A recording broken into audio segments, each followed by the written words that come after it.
आगे बढ़ते हुए खबर जो है वो पाकिस्तान से जुड़ी हुई है। पाकिस्तान सोचता है कि कब भुखमरी के बाद हम आगे बढ़ेंगे और जब विकसित देशों की बारी आएगी या विकासशील देशों की बारी आएगी तो हमारा नंबर आएगा। लेकिन वहां पाकिस्तान का नंबर नहीं आने वाला है। पाकिस्तान का नंबर आने वाला है किसी और तरीके से, जिसमें पाकिस्तान खौफ में भी जी रहा है और डर के साए में जीने वाले वहां जो बसे हुए आतंकी हैं वो डर के मारे लोकेशन भी बदल रहे हैं। खबर आप पूरी जान लीजिए।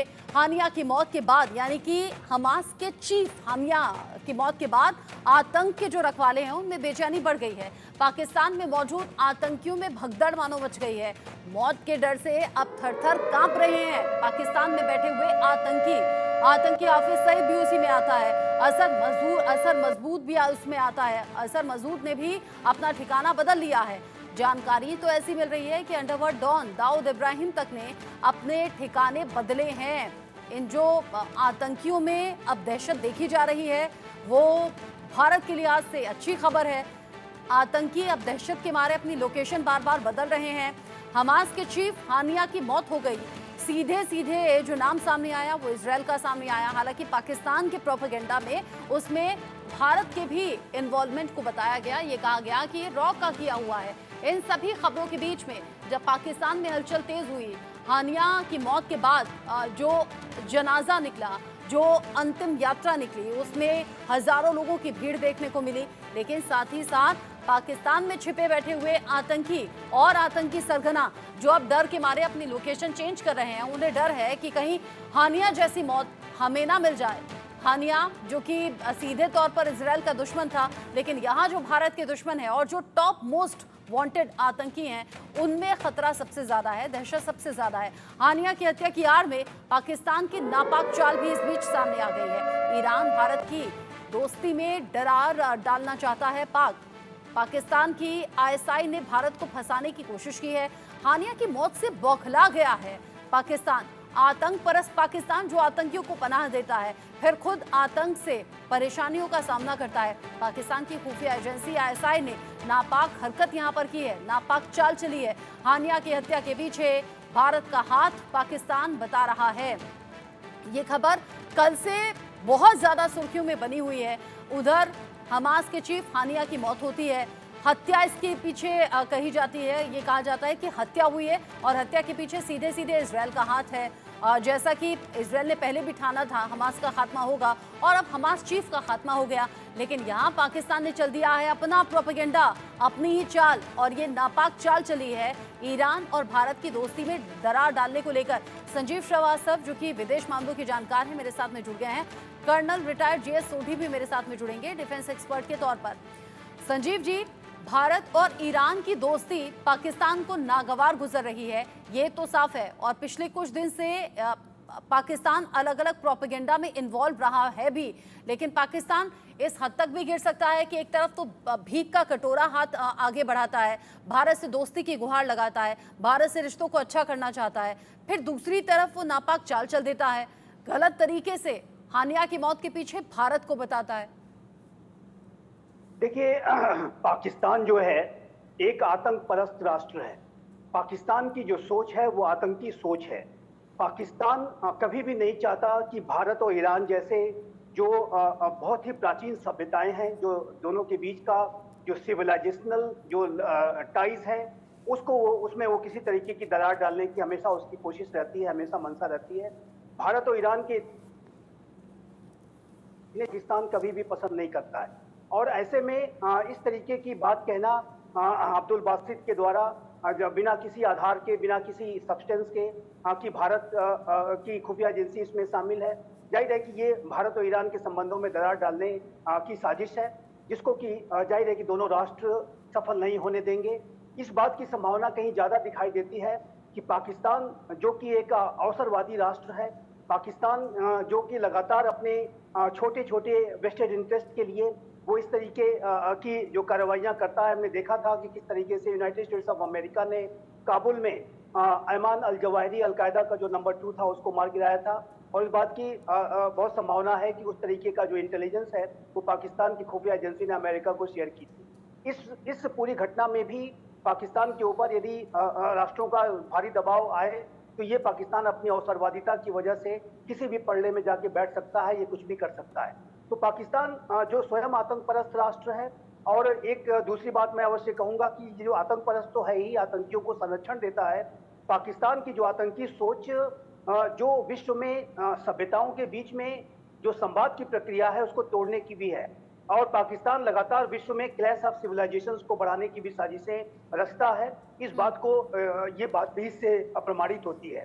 भारत और ईरान के जो संबंध हैं वो बेहद प्रगाढ़ और गहरे हैं। इसका आधार, जैसा कि मैंने कहा, कि सिविलाइजेशनल है, लेकिन साथ ही साथ भारत के चाहे वो आर्थिक संबंध हो, चाहे वो सामरिक संबंध हो, वर्तमान समय में भी ये बेहद गहरे हैं। चाबहार जैसा बड़ा जो पोर्ट है उसको लेकर के भी पाकिस्तान दबाव में रहता है, और इस तरीके की जो प्रोजेक्ट से इस बात को स्पष्ट रूप से प्रमाण मिलता है कि विश्व में चाहे कितने भी उथल पुथल क्यों न हो जाए, भारत और ईरान के जो संबंध हैं वो लगातार बने हुए हैं। भारत जानता चाबहार है का कि पोर्ट कैसे अपने लगातार दोस्तों के जारी है। साथ में उसे रिश्ते अपने बेहतर रखने हैं और कैसे उन्हें बिगड़ने नहीं देना है।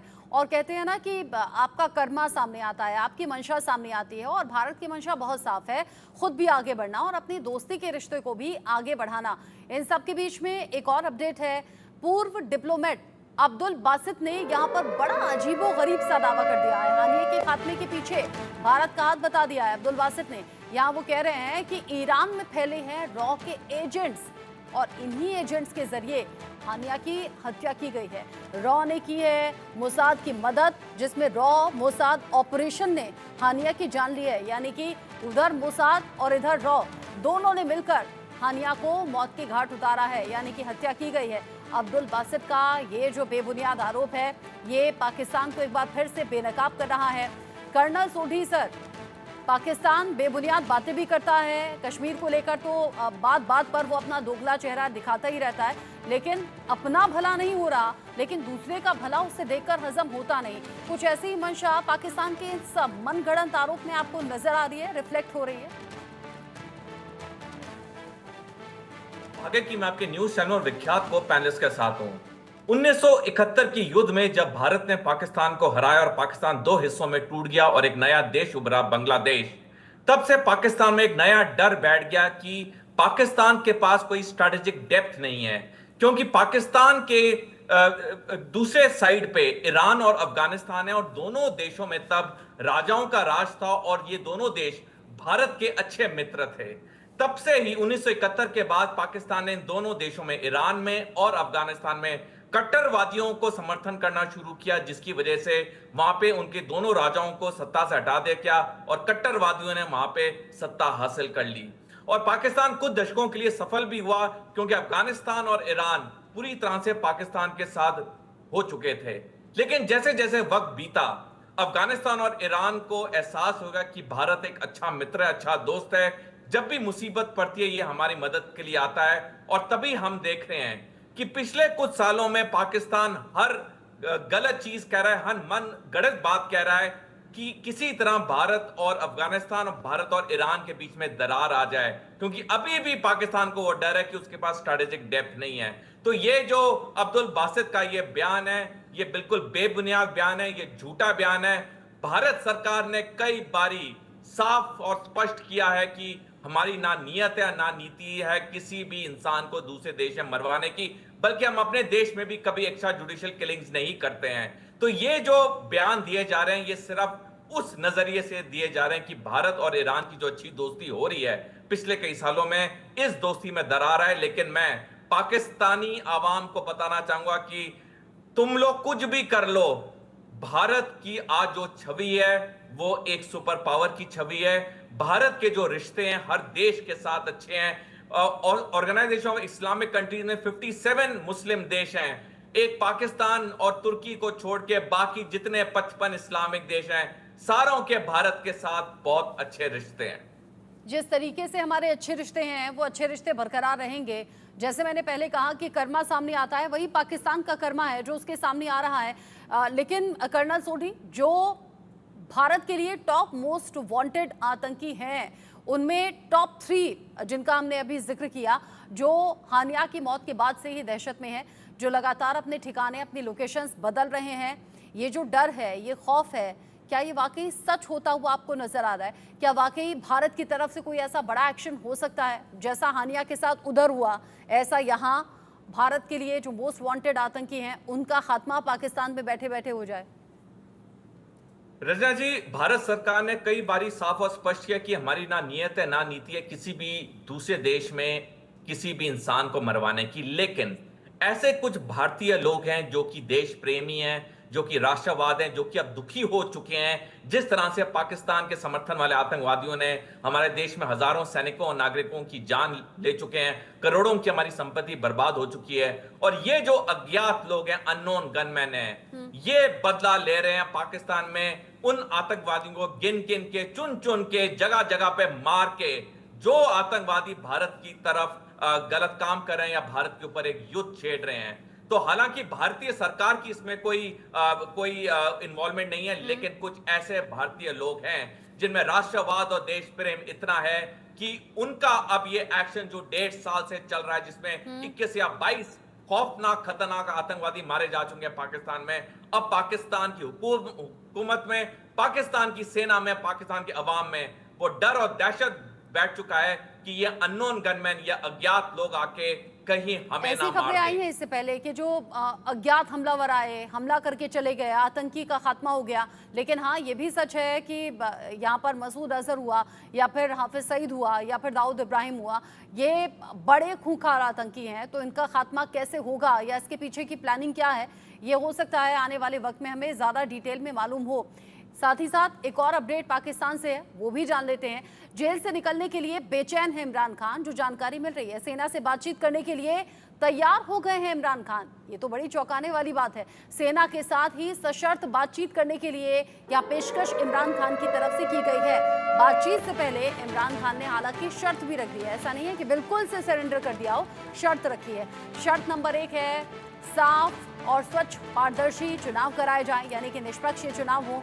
शर्त नंबर 2 है पीटीआई नेताओं के फर्जी केस वापस ले लिए जाएं, जो कि पहले से जो परेशानी बढ़ा रहे हैं, ये फर्जी केस, जो फेक केस यहाँ दर्ज करा दिए गए। साथ ही साथ सत्ता से बाहर करने के लिए झूठे आरोपों में जो सजा दी गई है वो वापस ली जाए। ये जो बातचीत के लिए शर्तें सामने रख दी हैं, संजीव श्रीवास्तव जी, आपको क्या लग रहा है? पाकिस्तान की हालांकि हिस्ट्री रही है, तख्ता पलट कब हो जाए, यहाँ पर बड़ी अनस्टेबल सी चीज़ें रहती हैं। पिछले ही दिनों खबर ये थी कि शहबाज शरीफ की कुर्सी खतरे में है। इधर इमरान खान ने सेना से बात करने की पेशकश सामने रख दिया, हालांकि सशर्त ये बातचीत की पेशकश है। क्या लग रहा है आने वाले वक्त में क्या होने वाला है? क्या इमरान और सेना में बातचीत में बात बन जाएगी?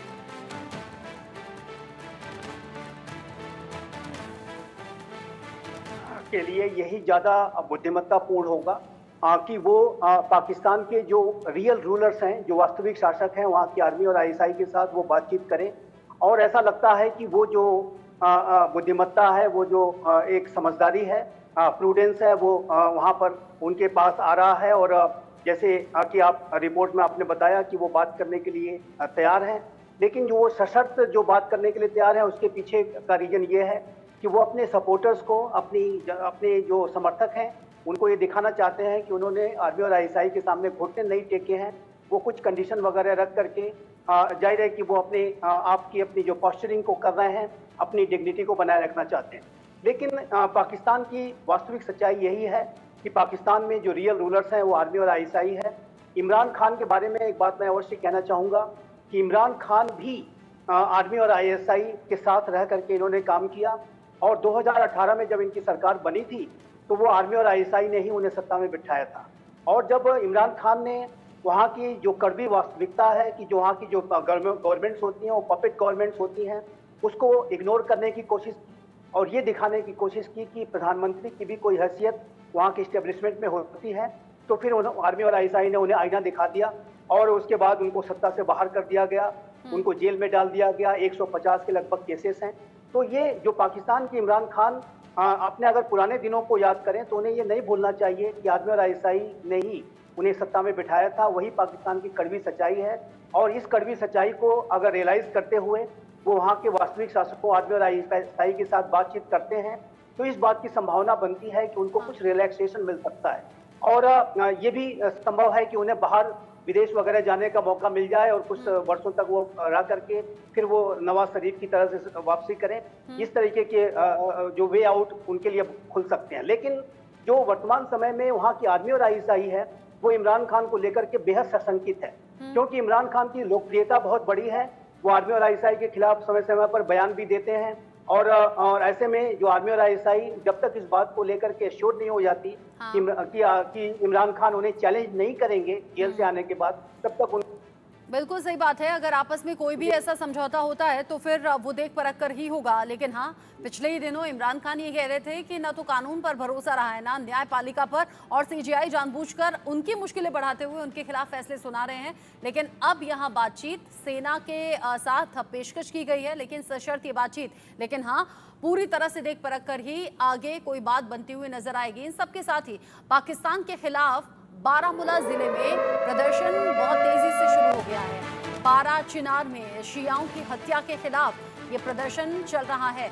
कश्मीर में शिया मुसलमानों ने फूंका है पाकिस्तानी झंडा।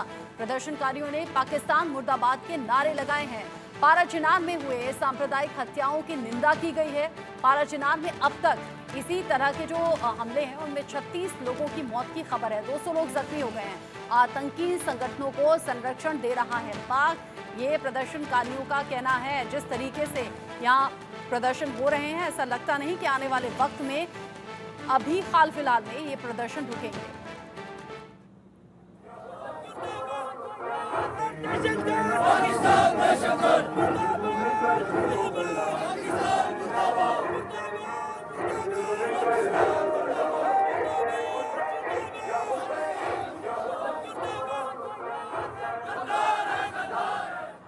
बारामूला में ये प्रदर्शन तेज हो गए हैं और इन प्रदर्शनों के बीच में कैसे लोग सड़कों पर आ गए, ये तस्वीरों को देखकर बयां हो रहा है। पाकिस्तान जिसकी सच्चाई किसी से छिपी नहीं। पारा चिनार में जिस तरीके से लोगों को टारगेट किया गया, उनकी हत्या की गई, अब लोगों का गुस्सा सातवें आसमान पर है। जेएस सोढी सर, पाकिस्तान किसी भी तरीके से अपनी मुश्किलों में उसमें घटौती नहीं कर पा रहा है। मुश्किलें चारों तरफ से लगातार सिर्फ और सिर्फ बढ़ती हुई नजर आ रही हैं। एक और परेशानी ये बारामूला का प्रदर्शन। रचना जी देखिए, जम्मू कश्मीर की आवाम खुद अपनी आंखों से देख रही है कि यहाँ पे कितनी तरक्की हुई है। वो रात के 2-2 बजे तक रेस्टोरेंट में खाना खा सकते हैं, लेटेस्ट पिक्चरें देख सकते हैं, जहां उन्होंने जाना उन्हें पूरी आजादी है। और एलओसी के उस पार पाकिस्तान ऑक्युपाइड जम्मू कश्मीर में त्राई है खाने के लिए भी और पीने के पानी के लिए भी। पाकिस्तान ऑक्युपाइड जम्मू कश्मीर में एक जगह है चित्रल, वहां पे 2 हफ्ते पहले आटा का भाव 1200 रुपए पाकिस्तानी रुपए पहुंच गया। तो ये जो आवाम में अब समझ आ रही है, इसका एक हम बड़ा सबूत देख रहे हैं जो ये बारामूला में पाकिस्तान के विरोध प्रदर्शन हुआ, क्योंकि अब हर इंसान जम्मू कश्मीर में जान चुका है कि पाकिस्तान सिर्फ उनके लिए बर्बादी चाहता है, उनकी कभी खुशहाली नहीं चाहता है। और ये बिल्कुल साफ है पाकिस्तान ऑक्युपाइड जम्मू कश्मीर के में जो लोग रह रहे हैं वो कितने दुखी हैं और वो भारत में विलय करना चाहते हैं। तो जैसे जैसे समय बीतेगा ये प्रदर्शन पाकिस्तान की तरफ अगेंस्ट और बढ़ेंगे। हमने देखा भी हाल में ही आम चुनाव में जम्मू कश्मीर में 52% से ज्यादा वोटिंग हुई, जहां पे पाकिस्तान को लग रहा था कि वहां कोई एक इंसान ही आएगा वोटिंग के लिए, 52% हुई, जो कि एक रिकॉर्ड है। हाँ। और यही रिकॉर्ड जो है ये पाकिस्तान को बहुत दर्द दे रहा है और पाकिस्तान तभी बौखलाया हुआ है पूरी तरह से कि जो उसके नापाक मंसूबे थे वो बिल्कुल सफल नहीं हो पा रहे हैं। जेएस सोढी सर, लेकिन एक सवाल ये भी बनता है, जैसे यहाँ बारामूला में प्रदर्शन हो रहा है, लोग धीरे धीरे पाकिस्तान की सच्चाई को जान रहे हैं, पाकिस्तान के खिलाफ नफरत लोगों के जहन में आ रही है, फिर कैसे जम्मू कश्मीर के अलग अलग हिस्सों में आतंकी पनाह ले लेते हैं, आतंकियों को लोकल सपोर्ट मिल जाता है? रचना जी देखिए, अभी भी कुछ लोग हैं, स्थानीय लोग हैं जो कि लोकल सपोर्ट दे रहे हैं आतंकवादियों को। अधिकतर लोगों को समझ आ चुकी है कि पाकिस्तान उनके लिए सिर्फ बर्बादी चाहता है, लेकिन कुछ लोग हैं जो कि स्थानीय समर्थन दे रहे हैं। यही कारण है एक इंसान को जीने के लिए ऑक्सीजन चाहिए।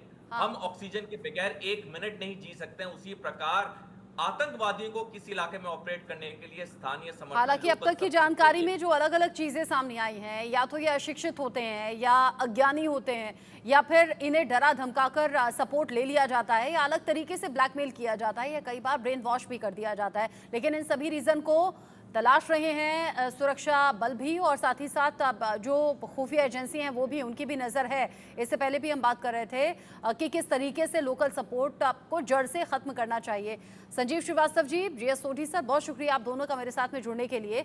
आगे जो अपडेट होगा इस पर फिर से डिस्कशन आप लोगों के साथ होगा, लेकिन साथ ही साथ हानिया की मौत के बाद अरब देशों में भारी नाराजगी देखने को मिल रही है। सऊदी अरब, तुर्की, यूएई समेत कई देश ऐसे हैं जो हानिया की हत्या पर कड़ा एतराज जता चुके हैं। तो वहीं ईरान बदला लेने के लिए आग बबूला है। तो क्या अब इजरायल पर चौतरफा हमले की तैयारी है? ये रिपोर्ट देखिए। नसरुल्लाह का ऐलान, इजराइल से होगा इंतकाम। क्या हानिया की मौत का बदला लेगा ईरान? क्या इजराइल और गाजा की जंग और भीषण होने वाली है? क्या अब इजराइल वर्सेस अरब देशों में जंग होगी? हानिया की मौत के बाद ईरान आग बबूला है। हमास बदला लेने की भावना में बौखलाया हुआ है। तो वहीं हानिया की हत्या के बाद कतर ने भी बड़ी बात कह दी है, वो ये कि अब सीज फायर रुकने वाला नहीं है। तो इससे क्या समझा जाए? दूसरी बड़ी बात यह है कि इजराइल ने ईरान के घर में घुसकर हानिया को मौत के घाट उतार दिया। तो क्या अब ईरान और भी भड़केगा? क्योंकि ईरान तो पहले से ही इब्राहिम रईसी की मौत से भड़का हुआ है और बार बार गाजा पर हो रहे हमले को इजराइल और अमेरिका की मिली भगत बता रहा है। आपको बता दें कि ईरान पहले भी अरब देशों के साथ बैठकें कर चुका है, तो हमास की ताकत बढ़ाने के लिए हिजबुल्लाह को भी हथियार दे रहा है। इजराइल की माने तो ईरान ने अपने हथियार सीरिया में भेजने शुरू कर दिए हैं। यानी ईरान न सिर्फ अरब देशों से मिल रहा है, बल्कि उन्हें इजराइल के खिलाफ एकजुट करने की भरसक कोशिश भी कर रहा है। एक और बड़ी बात, ईरान तो इजराइल को महायुद्ध की धमकी भी दे चुका है। आपको बता दें कि सऊदी अरब ने भी कहा कि इजराइल को फिलिस्तीन की जमीन तो छोड़नी ही होगी। तो क्या अब इस्माइल हानिया की मौत के बाद सऊदी अरब भी ईरान के साथ खुलकर खड़ा हो जाएगा? इजराइल के साथ संबंध बेहतर कर चुके यूएई और बहरीन भी अब गाजा के समर्थन में खड़े हो चुके हैं। तुर्की में कई जगहों पर प्रदर्शन हुए और इजराइल के खिलाफ नारेबाजी भी हुई। तो क्या अब इस्माइल हानिया की मौत का बदला लेने के लिए ये सभी अरब देश एकजुट होकर प्लानिंग करेंगे? आपको बता दें कि हानिया से पहले इजराइल ने हानिया के 3 बेटों को भी मार गिराया था। इस साल अप्रैल में इजराइल ने हानिया के बेटों को निशाना बनाया था। हानिया के 13 बेटे हैं। अब 3 बेटे, 1 पोते और 3 पोतियों की मौत हो चुकी है। इजराइल ने गाजा पर एयर स्ट्राइक कर हानिया की बहन समेत परिवार के 10 सदस्यों को भी मार गिराए थे। उससे पहले भी हानिया के भाई भतीजे समेत परिवार के 14 लोग मारे गए थे। इस तरह देखा जाए तो हानिया का पूरा परिवार ही धीरे धीरे इजराइल के निशाने पर आ गया है। तो क्या अब हानिया की मौत महायुद्ध करवाएगी? Bureau report, India news. Haniyeh का खात्मा हो चुका है। अब बाकी जो आतंकी हैं उनमें खौफ देखा जा रहा है। खासतौर से जो भारत के दुश्मन आतंकी हैं वो अब जगह जगह छिप रहे हैं, अपनी जान बचा रहे हैं। एक छोटा सा ब्रेक यहाँ पर ले रहे हैं। ब्रेक के उस पार भी खबरें जारी हैं, कहीं मत जाइएगा।